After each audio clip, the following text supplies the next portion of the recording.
asarnya 360 kali, asarnya 360 kali, maghrib 360 kali, isya 360 kali, subuh 360 kali. Jadi motornya bukan maghrib 1, asar 1, bukan. Bayangkan kalau maghrib 360 kali 3 rakaat, wali 1080 rakaat maghrib saja. Kalau maghribnya dikodok 360, itu maghrib, isya hilang, subuh yo hilang.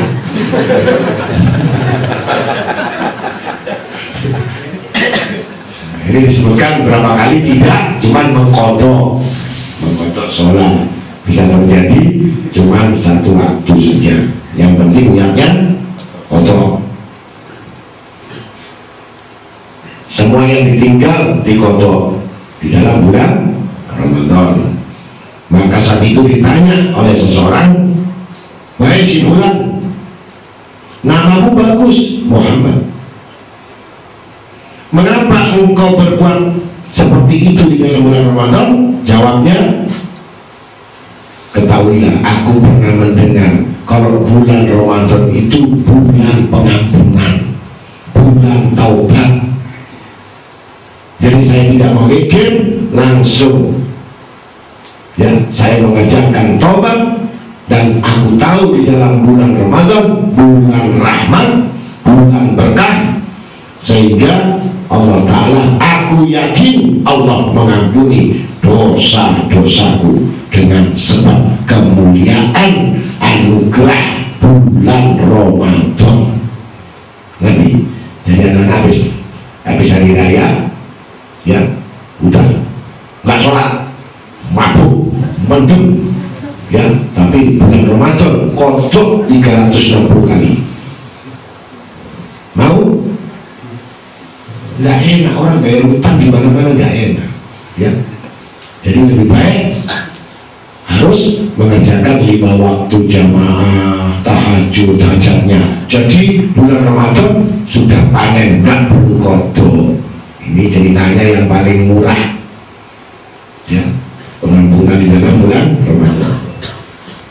Ketika itu yang namanya Muhammad ini meninggal, ada orang lain atau sahabatnya yang mengetahui dan bermimpi. Kemudian ditanya, apa yang diperbuat oleh Allah kepadamu? Mimpinya ini. Maka yang namanya Muhammad ini menjawab, Tuhanku telah mengampuni dosa-dosaku karena aku telah memuliakan, menghormati dan mengagungkan bulan Ramadan. Ini khusus untuk umat Nabi Muhammad SAW. Jadi umat yang lain nggak boleh. Jadi yang boleh puasa bulan Ramadan khusus umat Nabi Muhammad SAW. Kalau umatnya Nabi Daud itu puasanya Minggu puasa, Senin tidak, Selasa puasa, Rabu tidak, 1 tahun terus menerus. Itu namanya puasanya Nabi Daud. Tapi kalau sekarang walaupun dia puasa Nabi Daud, kalau bulan Ramadan tidak berlaku. Semua harus puasa tiap hari karena saking mulianya umat Nabi Muhammad SAW dalam bulan Ramadan. Wa Umar ibn al-Khattab radhiyallahu ta'ala anhu anin Nabi alaihi salatu wassalam anhu idza staiqadha ahadukum min naumi syahri Ramadan wa taharrak fi firashi wa taqallaba min janibi ila janibin yakun lahu malakun kum barakallahu fiya barakallahu fa idza qama bi niyati shalah yakun lahu al-firash wa yakun Allahumma atil furusha marfu'ata wa idza labisa sawbahu yakun lahu sawabu yakun Allahumma ati min khulalil jannah wa idza labisa na'lamu taqulahu na'lamu wa taqula Allahumma sabit qatmaihi ala syirak wa idza tanawalu lil ana'i yaqulahu ina'u wa yaqul Allahumma a'ti min al-a'wabil jannah wa idza tawadda yaqulahu al-ma' wa yaqul Allahumma tahhirhu minadh dhunubi wal khotoya. Wa idza qala ila sholati yaqulul baita wa yaqul Allahumma wasi' qabrahu wa nawir khufratahu wa zid rahmatuhu wa yanzurullahu ta'ala ilaihi birahmah wa yaqulu idza du'a ya abdi minka du'a wa minnal ijabah wa minka su'al wa minna nawal wa minka istighfar wa minnal ghufran. Dalam kitab Jadatul Walidin, riwayat dari Umar bin Al-Khattab radhiyallahu anhu dari Nabi Muhammad SAW bahwa beliau bersabda, apabila salah seorang dari kamu terbangun dari tidurnya di dalam bulan Ramadan dan bergerak di atas tempat tidurnya serta mulek, bahasa Indonesia mulek itu bergelipangan,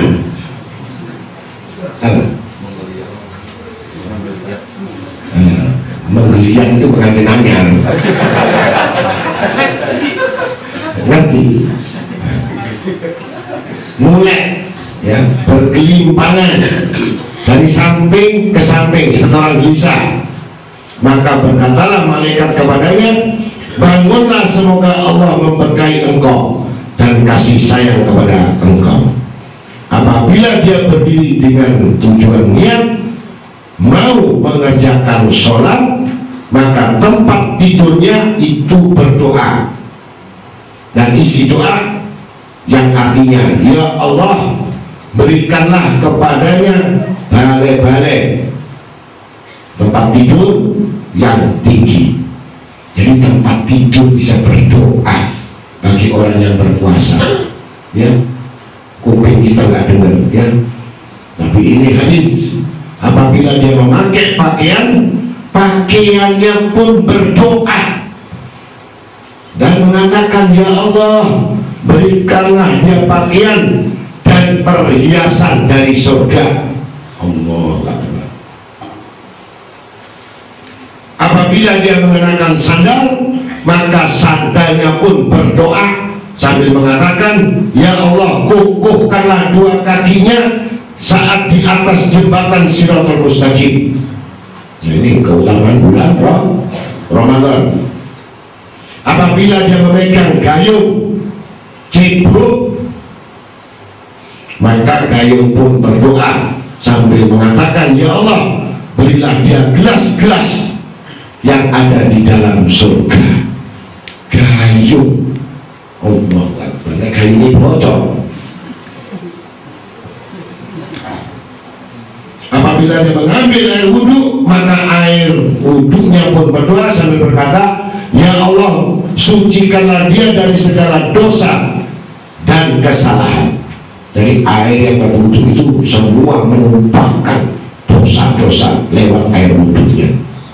Maka kalau berpuasa sering wudhu akan menguras dosa-dosa dan kesalahan, ya. Jadi jangan satu kali dimpet, ngentut, dimpet, kencing, dimpet, akhirnya mantap wudhu lagi supaya dosa-dosa itu keluar, ya, lewat tangannya, lewat kukunya, lewat hidungnya, lewat mulutnya, lewat telinganya, lewat kakinya.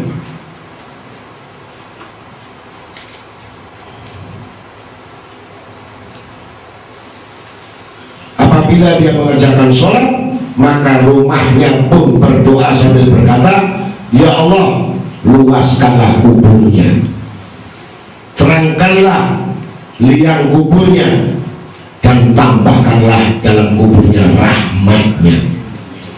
Jadi kalau siang, ya, supaya duhur, sunnah, ya, duha, semua kerjakan. Jangan di pasar. Nah ini keliru. Nah, kalau di pasar di atas meja, jadi mejanya pun berdoa, ya Allah kuburannya ini jangan sampai meja dimasukkan kuburnya. Paham ya? Masuk di masjid atau di rumah. Pada saat itu Allah pun melihat kepadanya dengan penuh rahmat kasih sayang. berfirman, hai hambaku, engkau berdoa dan aku mengabulkan, engkau meminta dan aku akan memberinya, dan engkau minta ampun maka aku Allah akan mengampunimu. Dalam kitab Zubatul Wa'idina. Jadi jelas dalam satu hadis riwayat bahwa semua dalam bulan puasa yang disentuh itu rahmat semuanya. Amin. Tas kamu sentuh untuk Pak Ngaji, tas berbicara, ya Allah, tas ini jangan isinya kitab melulu, sekali-kali duit. Itu berdoanya begitu, tas itu. Ya, makanya kalau orang ngaji, ya Allah tasnya besar-besar, nggak tahu isinya kitab, copet getun. Paham? Ya Allah, yang saya copet kitab kok ngaji. Paham? Kan? Wafil khobar inna Ramadan ngaji yawmal kiamat bi asani suratin fayasjudu baina yaday Allah ta'ala fayaqulu ta'ala ya Ramadan sal hajanaka fakhud biyadi man arafa haqqak fayuduru fil marasati fayakhudu biyadi man arafa haqqak fayaqifu baina yaday Allah ta'ala fayaqulu ta'ala ya Ramadan mada turi fayaqul uridu an atawajjah bitajil waqar fayatawajjahu Allah ta'ala bi'alfi tajil summa yasfa' fi sabni alfan min ahlil kabair summa yujawiju bi'alfi hawra ma'kuli hawra sab'una alfi wasifatin summa yuribu ala buraq fayaqulu ta'ala mada turidu ma ya Ramadan fayaqulu ujilahu bi bijawari nabika fayujilahu Allah firdas fayaqulu Allah ya Ramadan mada turid fayaqul fadaita hajati ya Rab aina karamatuh fayuti bi'ati madinatin min yakutati khamra wajabar jati hadra wa fi kulli madinatin alfu qasrin. Dalam kitab Zahratul Riyad di dalam satu riwayat atau dalam satu hadis bahwa Ramadan pada hari kiamat besok akan datang dengan bentuk lukisan atau gambar yang sangat indah dan bagus, kemudian tersungkur sujud di hadapan Allah Ta'ala. Maka Allah Ta'ala berfirman, hai Ramadan, mintalah apa hajatmu dan tolonglah orang-orang yang tahu menunaikan hakmu.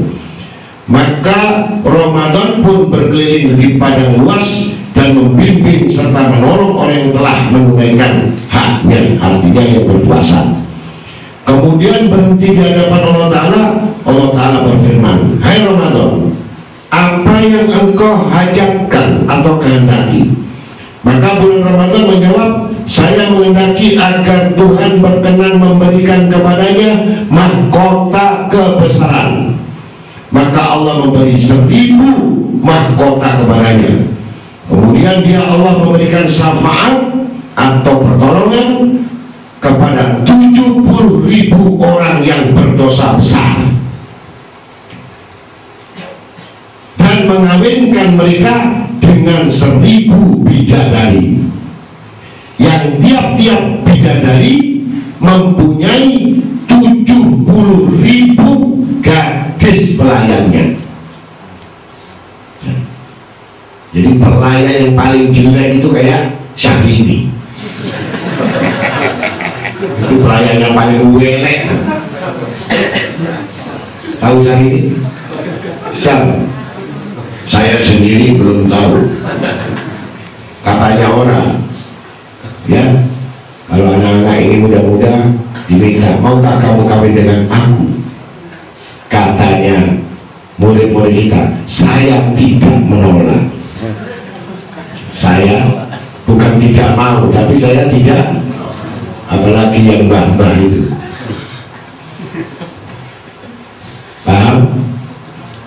yang tiap bidadari mempunyai 70.000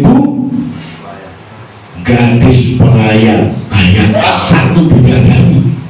Kalau kita dapat 1.000 bidadari, satu pelayan 70.000, gelegean. Paham? Makanya jangan malas-malas ngaji, ya. Tapi yang ngantukan gak boleh masuk surga. Mana ada orang masuk surga merugi? Gak ada. Ayo ini hudhul jannah.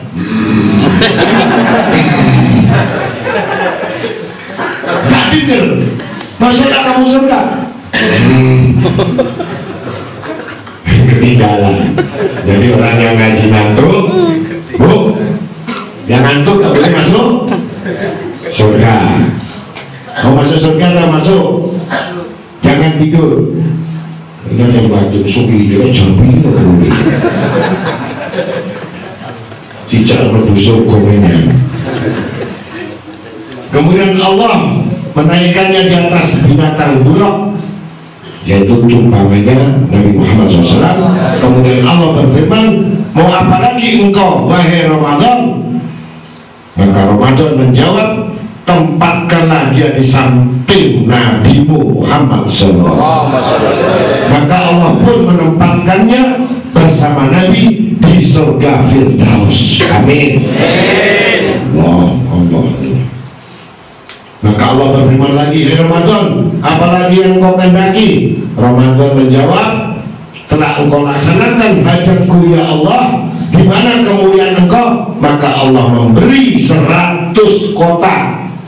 Bayangkan, orang yang puasa Ramadan dikasih 100 kota yang dibangun dari batu-batu permata yakut.